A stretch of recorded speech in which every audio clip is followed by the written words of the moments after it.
We have seen it.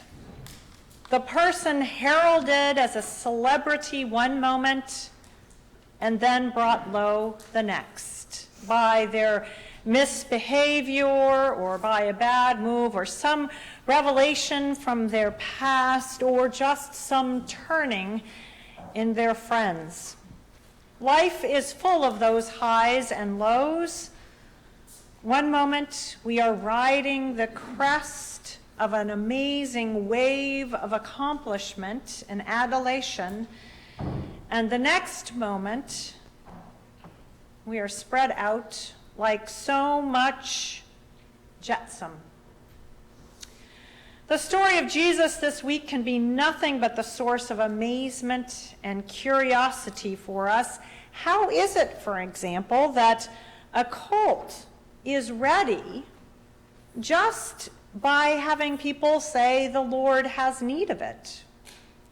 How do people know to spread their cloaks before Jesus? Who were these multitudes of disciples gathered as he left the Mount of Olives? Did Jesus know what was in store for him at the end? Or did he just suspect this general outline? Why couldn't the disciples stay awake? What was the content of Peter's fear that he would deny Jesus? And mostly the question may be this: if I were there, would I do the same? Would I be brave enough to claim Jesus as my teacher, even after he had been captured and condemned? Perhaps this more than anything else provides our first glimpse into the difficulty of this week. Not only do we hear through all the scriptures read today the journey of Jesus from the adulation of Palm Sunday to the devastation of Good Friday, but we have to contend with ourselves as well. Our own humanity that makes us so ready to join a parade at one moment and so ready to deny or betray or to resort to oblivion or denial or violence even when things get tough. Palm Sunday is a chance to review our human enthusiasms and fickleness. Both are on view. And we may be a little embarrassed to join a procession for Jesus waving our palms, but perhaps there are other saviors we've gone looking for in our lives. The temporary salvation of a beautiful music performance, or an athlete that we just get very enthusiastic about, or a concert where we jump up and join the standing ovation and wave our lighted phones, or a guru whose books we lap up, or a public figure, politician who seems to speak in a way that moves us. We are always in need of a savior. Likewise, we may feel a little bad for Judas and Peter, so misdirected, and for the snoring disciples, so unaware, but we have all had our little betrayals too. The times we have too readily joined in the complaints about another friend, the times we've failed to own up to our own making of a relationship tense and difficult, the times we failed to sit by somebody who needed our company, the inappropriate joke that we just let stand that was at the expense of a woman or a black person or Jews.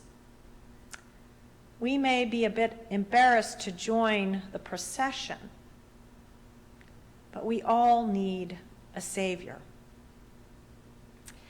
This week we see our misdirected loyalty to all those lesser gods, idols of our own makings, temporary fixes. Yes, this week we observe how we've been there. This is also the week we have an opportunity to see clearly this pattern, our pattern, from overenthusiasm to betrayal. We can see because Jesus walked this whole journey, and this is not our first Palm Sunday. Unlike those first disciples, we can see the whole pattern because we rehearse it year after year after year during this week. This is the pattern that enslaves us, that keeps us in service to behaviors that will not heal us, and that do damage to other people in the same time. We harm others in our insistence on being too enthusiastic or idolizing, and then when we experience our disappointments, we tear others down. We scapegoat. And this is precisely the pattern that Jesus will interrupt by his willingness to help us see it clearly no matter the cost.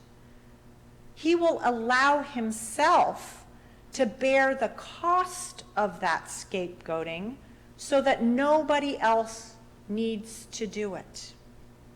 He will help us to see ourselves for the way in which we join that pattern. And then he will also bear the cost of the one being scapegoated and at the same time offer forgiveness to those who do the scapegoating. He will enable us to see God's vision for our healed and healing future, each and every one of us as God's beloved, dearly, dearly beloved. So today is practice. It's practice for us to see this human pattern. It's practice for us to know this whole journey from the valleys to that quiet realization at the moment of resurrection that things are changing, that God has held up a mirror for us, that God is making us whole, that God is calling us back to God's heart. We who proclaim the king on a colt will have all the more reason to proclaim Christ, who will leave nothing behind but take it all with him on the journey from Palm Sunday to Gethsemane, to the cross, to the tomb, and then open the door on God's loving heart. So we say, blessed, blessed is the one who comes in the name of God. Blessed.